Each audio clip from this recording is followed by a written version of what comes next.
What is up, guys? This is Tcg Sam here, and in today's video I'm going to show you guys how to be a better player by learning how to build your decks properly and understanding how deck building actually works. So whether you're new to the game or you already have played this game for many years, I hope that you'll be able to take away something from this.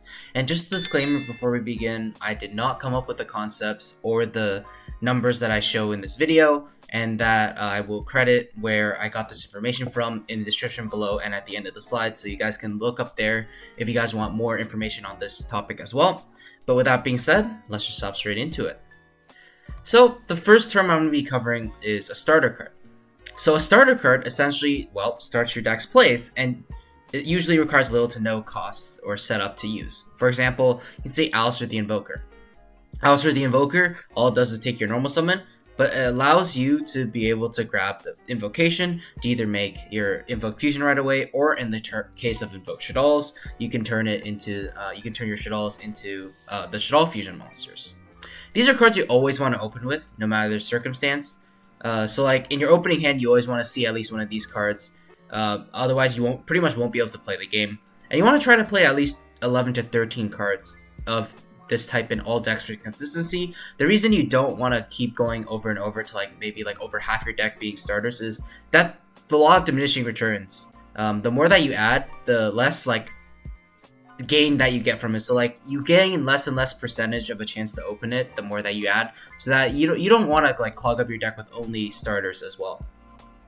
And speaking of another example of a starter card, Sky Striker Mobilize Engage is one of the best starter cards in the history of Yugioh, in my opinion. Because of its cross functionality as a card. So what I mean by that is, to begin with, obviously it's a starter card. It allows you to add your Sky Striker Ace Ray from your deck to your hand to make your link monsters and start your plays from there. But it can also act as an extender, a bomb card, a defense card, or it can re-raise your ceilings. It acts as every other single card role in your deck, which I'm going to be getting into a little later, but just an example of one of the best starter cards in the game, Sky Striker Mobilize Engage. Definitely because of it, it fills many different roles. And the best starter cards, like I said, usually fill a bunch of different roles as well. It does more than just start your plays. It can also maybe extend your plays if you draw it in tandem with another starter or whatever. Speaking of which, extenders. Extenders are cards that work together with starter cards to help your deck make your plays, but a lot of the time they require some conditions to be met, or they don't do a lot on their own. For example, cards like Emergency Teleport and Noctovision Dragon are examples of extenders. Emergency Teleport being a superior extender because it doesn't need any form of setup. So you don't have to control a monster of a certain type or whatever. You can just activate it straight from your hand. Whereas with Noctovision Dragon, it only summons itself out as an extender if a Dark Dragon monster is special summoned to your field, which means it's more of an additional extender. Although additional extenders aren't as good as superior extenders because there are more conditions that need to be fulfilled, definitely it is still worth it to play additional extenders if their effects are, let's say, as good as Noctovision Dragon. And of course, the number played varies depending on the deck, although you want to play actually more of these than your starter cards, because multiple extenders together with the starter work really well, whereas multiple starters, let's say with only one extender, well, realistically, you only be able to ever use one starter to actually start your plays, or you only ever need one starter to start your plays. So you want to see more extenders in your deck, which is why you play 12 to 14 normally, but of course this number can vary depending on how big your deck's engine is. Next, we're going to be talking about our bomb cards. So bomb cards require a lot of setup or a greater number of conditions to be met in order to be played compared to a starter or extender card. For example, a card like Chaos Dragon Legionnaire requires you to have at least 3 light and or dark monsters in your graveyard, and of course that's going to take some setup, and that's going to take some of your resources to put into the graveyard. Or with a card like Raigeki, the conditions that need to be met, well, your opponent needs to have monsters on the field, because going first, it's just not going to do anything in your hand. Speaking of which, there's a trade-off between playability in your opening hand and huge potential later on in the game. So in the case of Raigeki, if you're going first, obviously Raigeki's not doing anything because your opponent has no monsters, but later on in the game when your opponent establishes 3, 4, 5 monsters, Raigeki can get huge value, which is why Raigeki is considered a bomb card. And depending on the deck, you usually want to consider at least 2 or 3 bomb cards, just because of how impactful they are later on in the game. But you also want to keep the number low, unless they're searchable. Then you can play maybe 1 or 2. In the case of Dragon Link, they play 1 Legionnaire because it's so searchable. But let's say in another deck where you usually kind of want 2 or 3 bomb cards, if they're not searchable, just for that late game potential. Of course, you're not playing more because you don't want to always open with them, and they're not going to do that much for you in the early game. Next card is I'm going to be looking at the non-engine cards. So the last 3 cards I mentioned, the starters, the extenders, the bomb cards, they're usually all considered parts of your engines. And now I'm going to be going over the non-engine cards. And the first category of the cards here are defense. So I would say most of the time, the cards in your engine can be like searched with like cards within your engine. So like, let's say, for example, in the case of like Sky Striker Engage, you can search like all your Sky Striker spells. Those are considered engine cards. But like in this case, with Ice Dragon's Prison, Ash Blossom, and Joy Spring, you can say it protects your engine cards as well as keeps you in the game when your opponent tries to stop you. So essentially, these are just pretty much trying to stop your opponent, allowing your other engine cards to be able to help you win the game.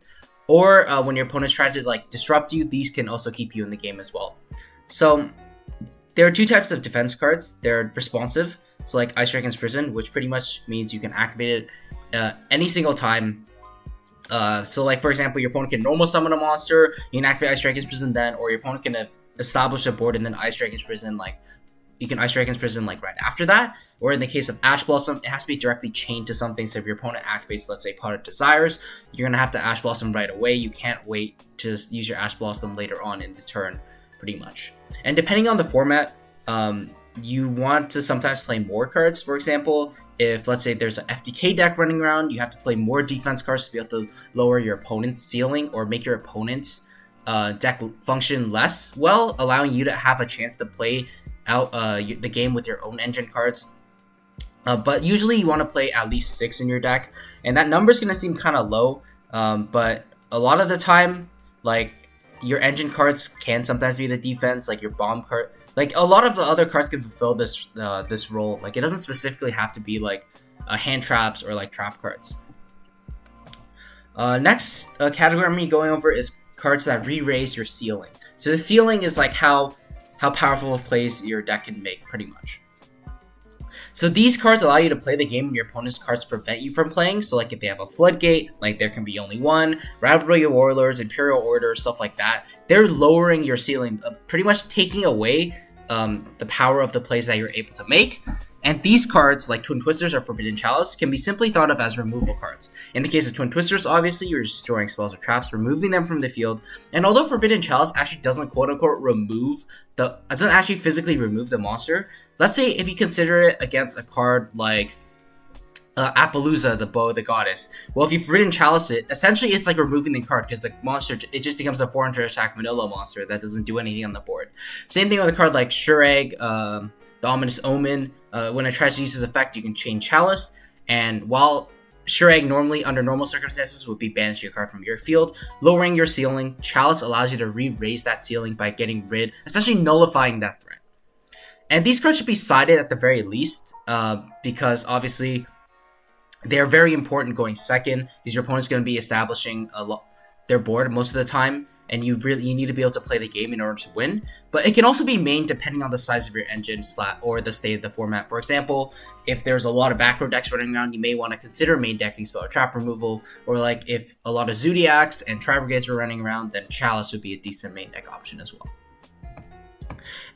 And then there are the engine requirements. So these are the cards that you never want to draw, but you have to play because it is a trade-off of playing some very powerful engine cards.